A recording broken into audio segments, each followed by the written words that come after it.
Mauvaise nouvelle, Bruno Bidjan de nouveau à la barre, vive inquiétude à Vision 4. Il ne fait pas bon vivre ces temps-ci, quand on s'appelle Bruno Bidjan. Le présentateur de Vision 4 et directeur général du groupe, l'anecdote a été coincée dans l'affaire du journaliste assassiné Martinez Zogo, tout comme son patron Jean-Pierre Amougou-Belinga. Seulement Bruno Bidjan a été relâché et grâce à sa position de seul commandant à bord, il essaie d'aider comme il le peut Jean-Pierre Amougou-Belinga, quitte à jeter des personnes en pâture, comme l'auteur du texte ci-dessous, qui n'a pas manqué d'exprimer sa colère vis-à-vis de Bruno Bidjan. Affaire Martinez, les manigances d'un petit affamé.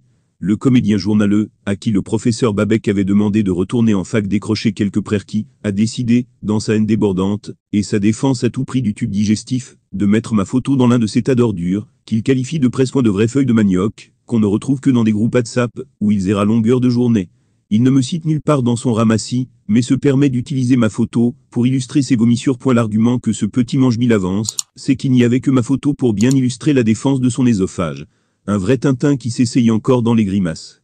Un vrai Tintin, parce que le choix de ma photo répond à une seule motivation, me présenter comme un haineux du réseau, à qui il fait les yeux doux, réduire mon combat pour Martinez en la simple exécution d'une commande des officines qui veulent détruire ses héros. Cher aîné et son bas Timothée, arrêtez de m'associer à votre journalisme de petit mendiant. Je suis plus violent que vous. Si Yaoundé 2 ne vous a pas souri, trouvez-vous un job plus noble, donc moins ridicule. Si vous voulez plaire à Jean-Pierre Amougou-Belinga, faites-le sans essayer de me jeter en pâture. Vous ne me citez nulle part dans vos racontages de sous-quartier, mais curieusement, ma photo se trouve en vedette, pour insinuer malhonnêtement que je suis concerné par vos histoires à dormir debout. C'est encore quelle marque de journalisme ça, celle du tube digestif? On vous aura dit que le PDG d'Equinox distribue de l'argent, et vous vous êtes dit qu'il est temps, pour vous d'aller aussi gratter votre part. La misère.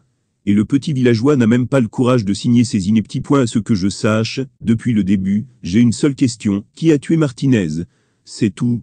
Et cette question, je l'adresse à une seule personne, celui qui a pris librement l'engagement en 2018 de continuer à diriger le pays malgré ses incapacités et le bilan foireux de ses 40 ans de règne sans partage. Le reste ne m'a jamais intéressé. C'est Paul Biya, qui doit nous dire qui a tué Martinez. Et en attendant sa réponse, nous le tenons d'abord pour responsable principal de la situation. Parce qu'en tant que chef de l'État, il a laissé le régime des assassinats impunis prospérer dans notre pays. Je puis vous rassurer que l'insertion de mon image dans votre brouillon de journal ne vous procurera aucun revenu. Vous récolterez plutôt le karma.